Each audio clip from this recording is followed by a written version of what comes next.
तो इस वक्त की बड़ी खबर, मंत्रियों के इस्तीफे हो रहे हैं, कई नई खबरें सामने आ रही हैं, कई नए मंत्री बनाए जा सकते हैं, कुछ के नाम क्लैरिटी के साथ सामने आ रहे हैं। सभी नामों के बारे में विस्तार से चर्चा करेंगे। आइए देखते हैं सबसे पहले अभी की ब्रेकिंग न्यूज क्या है। सीधे चलते हैं मोहित राज दुबे के पास। मोहित राज दुबे, क्या अपडेट?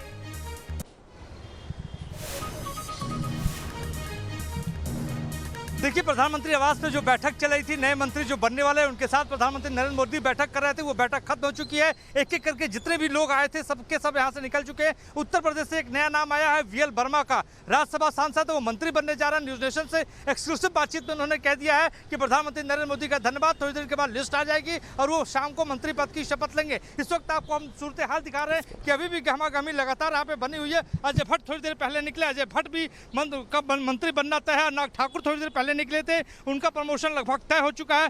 प्रीतम मुंडे प्रधानमंत्री आवास पे पहुंची थी, उनका भी मंत्री बनना तय हो चुका है। बहुत प्रतीक्षित नाम आपको बता दें, दीपक सर, पशुपति पारस का चल रहा था कि वो आएंगे कि नहीं आएंगे, लेकिन वो भी थोड़ी देर पहले यहाँ से निकले, वो भी मंत्री बनने जा रहे हैं शाम को। भूपेंद्र यादव भी यहाँ से थोड़ी देर पहले निकले हैं, उनका भी मंत्री बनना तय है। देखिए, प्रधानमंत्री नरेंद्र मोदी ने पूर्व से लेकर पश्चिम तक, उत्तर से लेकर दक्षिण तक भौगोलिक स्थितियों को, सामाजिक परिस्थितियों को समझते हुए समावेशी मंत्रिमंडल विस्तार आज शाम को करने जा रहे हैं। सबकी नजर इस बात को लेकर थी कि प्रधानमंत्री नरेंद्र मोदी के इस कैबिनेट विस्तार में दूसरे कार्यकाल के पहले मंत्रिमंडल विस्तार में कौन कौन लोग शामिल होंगे।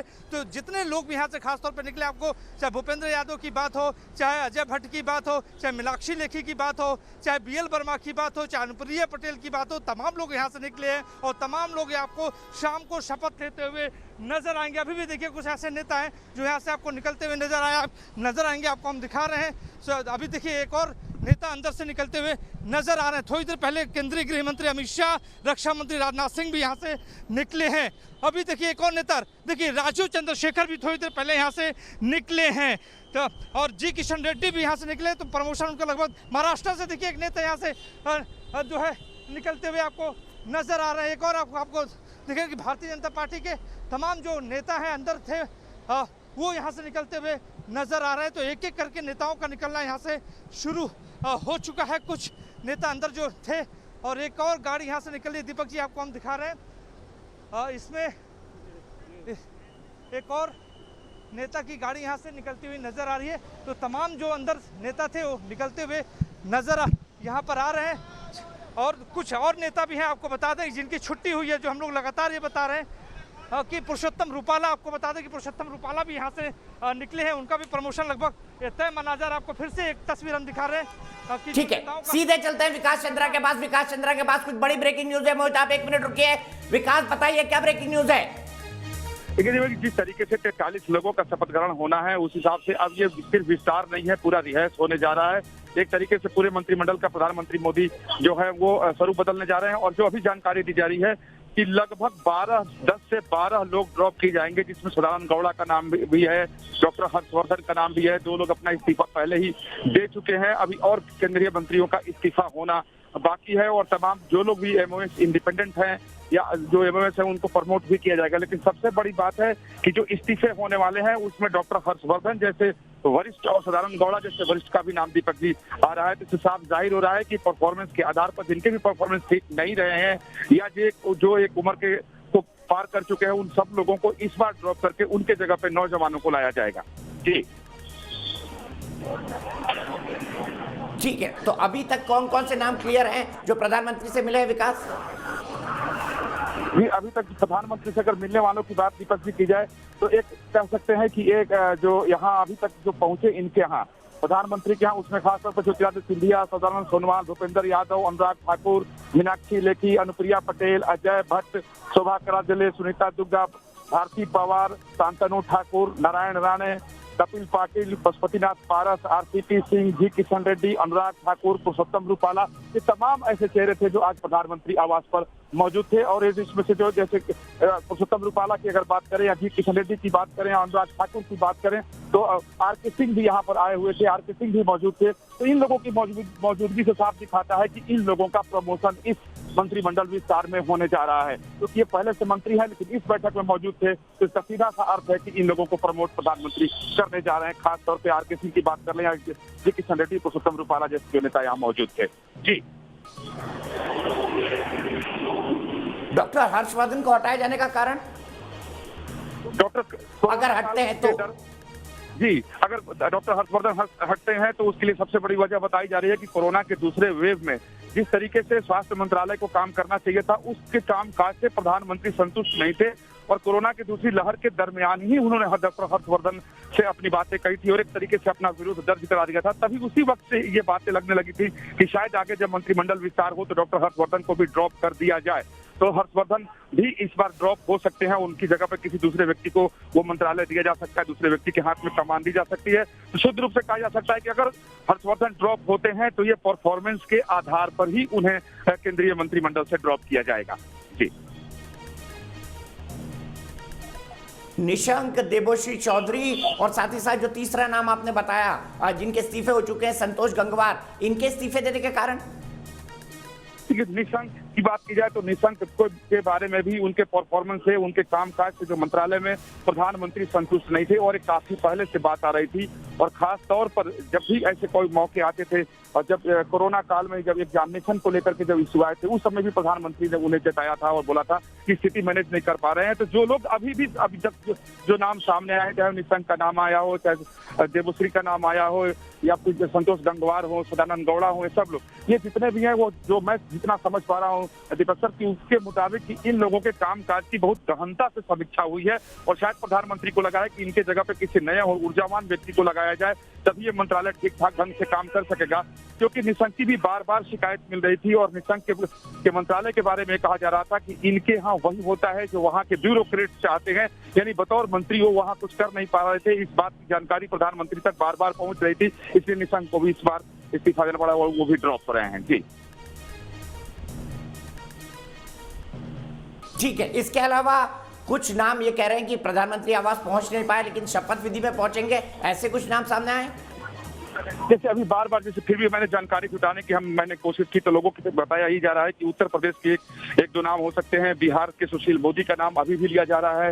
हालांकि सुशील मोदी के घर पे मैंने संपर्क कर जानने की कोशिश की कि क्या अभी तक उनके यहाँ कोई फोन आया है या नहीं आया है, तो उनके सहयोगियों के द्वारा तो यही बताया गया कि अभी तक उनको फोन नहीं आया। लेकिन जो चर्चा चल रही है कि शायद सुशील मोदी दोपहर बाद यहाँ पहुंचेंगे और हो सकता है कि प्रधानमंत्री से मिले, तो उनके नाम पर विराम अभी भी नहीं लगा है। सुशील मोदी के नाम पे अभी भी चर्चा चल रही है, जो वाकई आश्चर्य में डाल रहा है। जी, ठीक है, मैं सीधे चलता हूं मधुरेंद्र के पास। मधुरेंद्र, कोई नई अपडेट? देखिए, यही अपडेट है। लगभग ये बताया जा रहा है कि 3 दर्जन से ज़्यादा मंत्री होंगे जो शपथ लेंगे, क्योंकि जो मंत्रियों की फहरिस्त है इस्तीफा देने वाली वो बढ़ती जा रही है और उसमें कुछ और नाम जुड़ने वाले हैं। जो भारी भरकम नाम है, जैसा कि विकास जी ने बताया, जैसा कि आपने स्वयं बताया, जिसमें डॉक्टर हर्षवर्धन की बात करें या निशंक की बात करें या फिर संतोष गंगवार की बात करें, सदानंद गौड़ा की बात करें, ये सब ऐसे नाम हैं जो कि बेहद चर्चित रहे हैं और जाहिर तौर पर दोनों टेन्योर में सर्व करने वाले नाम रहे हैं, जिनको इस वक्त चलता किया जा रहा है। और परफॉर्मेंस बड़ा मैटर बताया जा रहा है। सबके परफॉर्मेंस का असेसमेंट जो है वो सरकार कर रही थी लगातार पिछले 2 हफ्ते से, जैसा कि न्यूज़ नेशन पे हम दिखा रहे थे और आप खुद जो है इस संबंध में तमाम जानकारियां लोगों तक पहुंचा रहे थे। और इस तरह इस परफॉर्मेंस के आधार पर जो छटनी है वो बतलाती है कि एक नया मंत्रिमंडल, एक नया हम कह सकते हैं कि जो प्रोफेशनल्स हैं खासतौर पर और जो युवा हैं, उन चेहरों के साथ सरकार जो है वो अब जनता के सामने जाने को तैयार हो रही है। ठीक 5 राज्यों के चुनाव के पहले ये एक ऐसा फेरबदल है जो कि मोदी सरकार के समूचे चेहरे को बदल कर रख देगा और जाहिर तौर पर भारी पैमाने पर मंत्रिमंडल में भी फेरबदल किए जाएंगे। जो लोग एग्जिस्टिंग हैं उनमें जिनका परफॉर्मेंस अच्छा है उनको प्रमोशन मिलने जा रहा है और जिनका परफॉर्मेंस खराब रहा है उनको सीधे चलता किया जा रहा है। तो ये बड़ा बदलाव देखा जा रहा है और खासतौर पर जो सहयोगियों को जगह दी जा रही है उसमें भी हम देखेंगे कि किस तरह से मंत्रिमंडल को लेकर खाका खींचा जाता है, क्योंकि नीतीश कुमार ये चाहते हैं कि जैसे रेल मंत्रालय उनकी पार्टी को मिल जाए और दूसरी तरफ जो है ज्योतिरादित्य सिंधिया की चाहत है कि उन्हें रेल मंत्रालय मिल जाए। तो एक अलग लड़ाई है जो कि अभी इस जो स्वेरिंग सेरेमनी है उसके ठीक बाद दिखाई देगी कि शपथ लेने के बाद मंत्रिमंडल में जो बदलाव है वो किस तरह के स्वरूप को पेश करता है और किस तरह का जो समूचा एक तरह से मंत्रिमंडल का विस्तार जो है वो जनता के सामने मोदी सरकार पेश करती है। दीपक जी। अभिलाष खांडेकर जी, आपको क्या लगता है? मधुरेंद्र कुछ पॉइंट रख रहे हैं, प्रधानमंत्री जब एक्सरसाइज करते हैं तो हर तरह की चीजों को वो ध्यान में रखते हैं। इस फेरबदल में जब 43 मंत्री शपथ लेने जा रहे हैं, बड़ा फेरबदल मंत्रिमंडल का हो रहा है, कई बड़े लोगों के इस्तीफे हो रहे हैं, कैसे देखते हैं प्रधानमंत्री की इस पूरी एक्सरसाइज को? बहुत महत्वपूर्ण सवाल आपने उठाया दीपक जी, क्योंकि इतना बड़ा देश चलाने के लिए यदि हमारे मंत्रिमंडल में यदि लोग ठीक ठाक तरीके से नहीं होंगे तो उसका खामियाजा प्रधानमंत्री और भारतीय जनता पार्टी को भी भुगतना पड़ सकता है। और यही कारण है जो 3-4 नाम सामने आए हैं वो निश्चित रूप से अपने परफॉर्मेंस के कारण ही उनको बाहर का रास्ता दिखाया जा रहा है।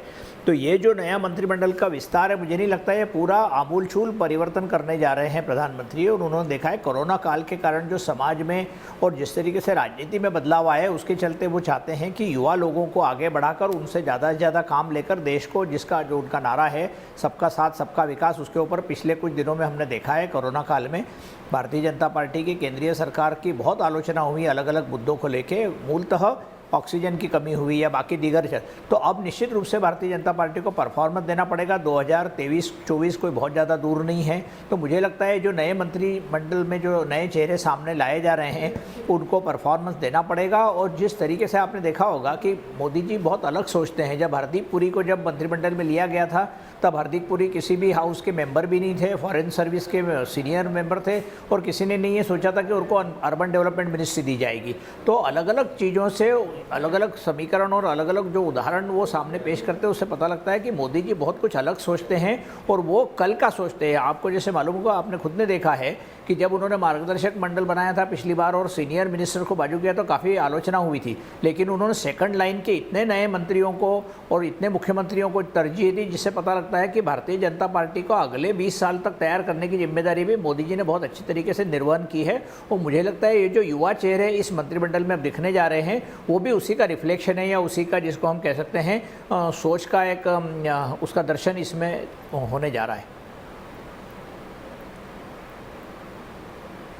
आपने बिल्कुल सही कहा। प्रधानमंत्री मोदी जब एक्सरसाइज करते हैं तो उनके पास उनका जो कंप्यूटर है, उनका जो पिटारा है मैजिक बॉक्स, उसके अंदर इतना डाटा मौजूद होता है कि हर चीज का बहुत बारीकी से विश्लेषण करते हैं। बहुत माइन्यूट डिटेल्स के अंदर प्रधानमंत्री मोदी जाते हैं और बहुत माइन्यूटली चीजों को पकड़ते हैं। विनोद अग्निहोत्री जी, ये पूरी की पूरी एक्सरसाइज क्या प्रधानमंत्री जो सोच रहे हैं अब तक का सबसे युवा मंत्रिमंडल, क्या ये भारतीय जनता पार्टी में जनरेशन नेक्स्ट है?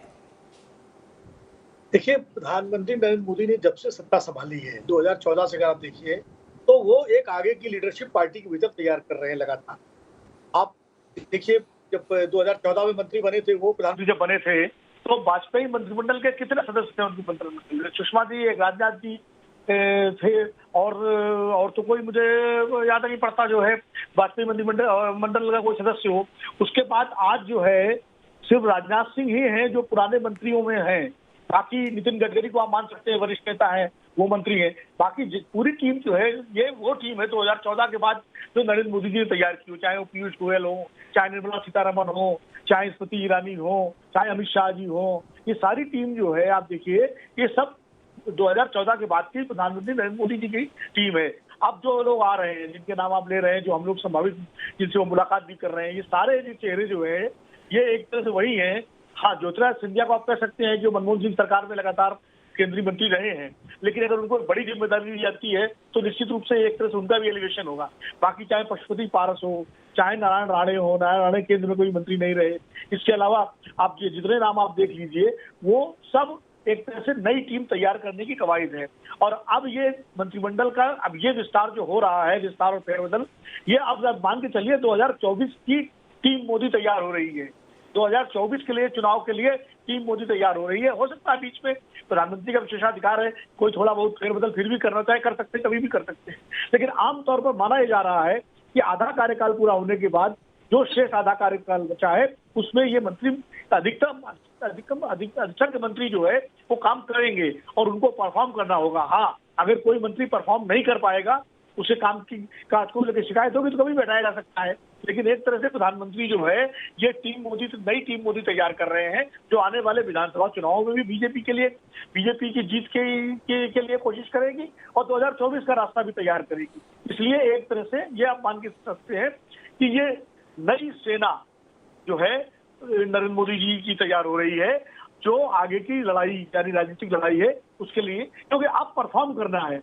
अभी तक जो है कोरोना काल था और तमाम सारे कारण थे जिसकी वजह से सरकार ये कह सकती थी कि सामाजिक अर्थव्यवस्था में ये संकट है, जो वैश्विक चुनौतियां हैं, लेकिन अब आपको उन सारे संकटों से निकल करके गाड़ी को पटरी पर लाना है। चाहे अर्थव्यवस्था की गाड़ी हो, चाहे वो देश की सुरक्षा की गाड़ी हो, चाहे वो शिक्षा के क्षेत्र का मसला हो, चाहे स्वास्थ्य तंत्र को मजबूत करने का मसला हो। अब डॉक्टर हर्षवर्धन का जैसा आप जिक्र कर रहे हैं, अगर डॉक्टर हर्षवर्धन इस्तीफा देते हैं तो एक बड़ा बदलाव होगा, तो निश्चित रूप से माना जाएगा ये कोरोना काल का असर है।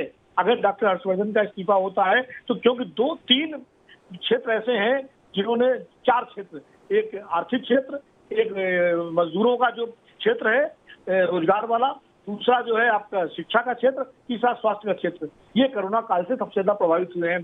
तो शिक्षा मंत्री पोखरियाल जी का इस्तीफा हो ही गया, श्रम मंत्री इनका इस्तीफा हो ही गया, रमेश गंगवार का, क्या कहते हैं संतोष गंगवार जी का, और तीसरा स्वास्थ्य मंत्री की आप चर्चा कर ही रहे हैं, बता ही रहे हैं कि इस्तीफा हो सकता है।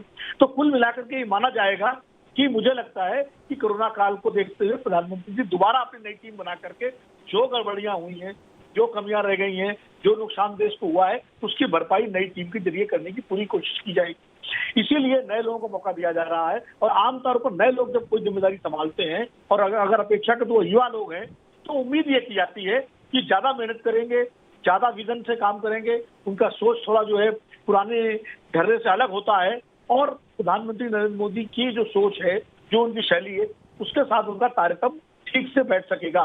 ये उम्मीद पार्टी भी करती है, ये उम्मीद सरकार भी करती है। तो मुझे लगता है ये टीम नरेंद्र मोदी, नई टीम नरेंद्र मोदी तैयार हो रही है। दीपक जी, नई टीम नरेंद्र मोदी कमाल दिखा पाएगी। उमाकांत जी, क्या चुनौतियां होंगी 2022 में उत्तर प्रदेश के विधानसभा चुनाव में नई टीम नरेंद्र मोदी के सामने?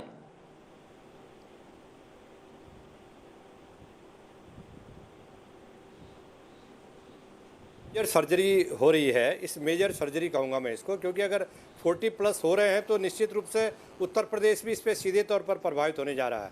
और दूसरा ये है कि ये जो परफॉर्मेंस है, इसके जो नॉन परफॉर्मर अगर मिनिस्टर है, जैसे संतोष गंगवार जी हैं, उनका ताल्लुक मध्य उत्तर प्रदेश बरेली से है, 8-9 बार के वो मेंबर ऑफ पार्लियामेंट हैं, और मुझे लग रहा है कि काफ़ी वो स्वास्थ्य कारण और दूसरे कारण भी, हालांकि बहुत लोकप्रिय है वो बरेली में, और लेकिन इसके बावजूद भी ऐसा लगता है कि देखिए रोज़गार जो है कोरोना कार्यकाल में रोजगार सृजन करना और विभिन्न मंत्रालयों के साथ में जो राज्य सरकार है उसके साथ समन्वय बिठाना, ये एक बहुत बड़ा चुनौतीपूर्ण काम था। और रोजगार जो मंत्रालय था वो निश्चित रूप से उस पर सवाल खड़े हुए पूरे प्रोसेस में कि देखिए लोग बेरोजगार हुए, प्रवासी श्रमिकों के बारे में राज्यों से क्या कोऑर्डिनेशन हो रहा है, न्यूनतम वेतन का इम्प्लीमेंटेशन हो रहा है कि नहीं हो रहा है, क्योंकि बहुत सारी चीज़ें जो राज्य का विषय होती है, लेकिन जो इम्प्लीमेंटिंग एजेंसी है, जो लागू करने वाली एजेंसी है, वो तो केंद्र होता है। तो मुझे लग रहा है कि इसी तरह स्वास्थ्य का मामला है कि भाई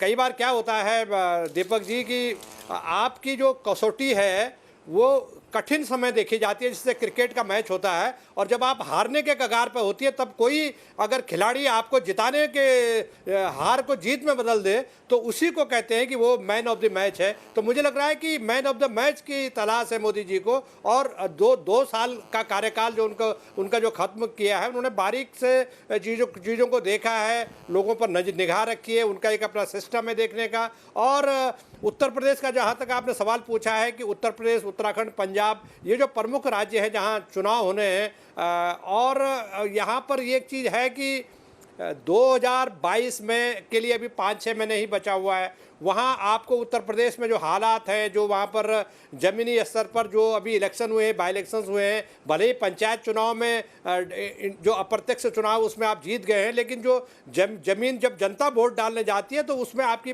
परफॉर्मेंस खराब रही है। इसका कारण है कि जो रीजनल, जो छोटी पुटी, जो जातीय समूह वाली जो पार्टियाँ हैं, उन पार्टियों ने आपका साथ छोड़ दिया है। जो कोरोना के कार्यकाल में जो स्वास्थ्य को लेकर के अस्पतालों की जो दुर्दशा हुई, कोऑर्डिनेशन नहीं था, प्रशासनिक विफलताएं थी, राजनीतिक लोग भी गिड़गिड़ा रहे थे, अस्पतालों में उनको ऑक्सीजन नहीं मिली। दूसरी ये है कि रोजगार बड़े पैमाने पर और लोगों को रोजगार छिना है, तो वैकल्पिक रोजगार की एक बड़ी समस्या थी। तो कई बार क्या होता है कि आइडियाज़ जो होते हैं, आइडियाज़ अगर प्रधानमंत्री कार्यालय से अच्छे आइडियाज़ जाते हैं और वो आइडियाज़ अगर मंत्रालय को जा रहे हैं, मंत्रालय नाकाम है, उनको इम्प्लीमेंट ग्रास रूट लेवल पर नहीं कर रहा है, और जब वो फीडबैक ज़मीन से लेते हैं, निश्चित रूप से इनके पास काफ़ी लंबी चौड़ी मशीनरी है, फीडबैक जब ज़मीन से लेते हैं तो जो घोषणाएं दिल्ली में या प्रधानमंत्री कार्यालय या कैबिनेट के डिसीजन से होते हैं, हम वर्षों से कैबिनेट मीटिंग कवर करते हैं, क्या हम वही सोचते हैं कि क्या ये चीज़ें ज़मीन पर लागू हो रही कि नहीं हो रही हैं?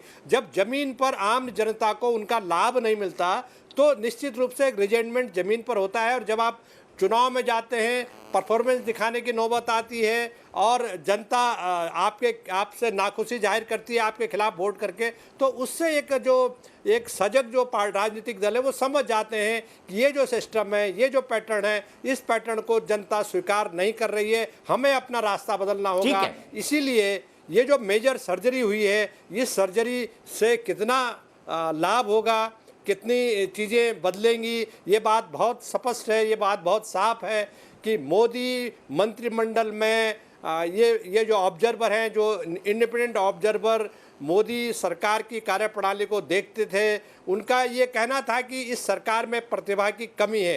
3-4 मंत्रालयों को छोड़ करके बाकी मंत्रियों के कामकाज की कोई छाप सीधी सी तौर पर सरकार में नहीं दिखाई दे रही है। तो निश्चित रूप से मोदी जी ने वो चीज़ें देखी हैं, वो चीज़ें समझी हैं, उनका विश्लेषण किया है बहुत सूक्ष्म से, बहुत बारीकी से, और उसके बाद उन्होंने इस तरह से किया है कि भाई क्षेत्रीय जो जातीय जो संभावनाएं हैं, जातीय जो अस्मिताएं हैं, जातीय जो आकांक्षाएं हैं, उनका भी पूरा किया जाए। दूसरा ये कि एक्सपेंशन किया जाए, एनडीए का एक्सपेंशन किया जाए। ये एनडीए का एक्सपेंशन उत्तर प्रदेश से लेकर के, बिहार से लेकर के और दूसरे राज्यों में, पूर्वोत्तर के राज्यों में और बाकी राज्यों में भी उसकी छाप इस मंत्रिमंडल विस्तार में, इस फेरबदल में या इस मेजर सर्जरी में हम सबको दिखाई देगी। जी ठीक है, सीधे एक बार चलता हूं मधुरेंद्र के पास। मधुरेंद्र, कोई नया अपडेट?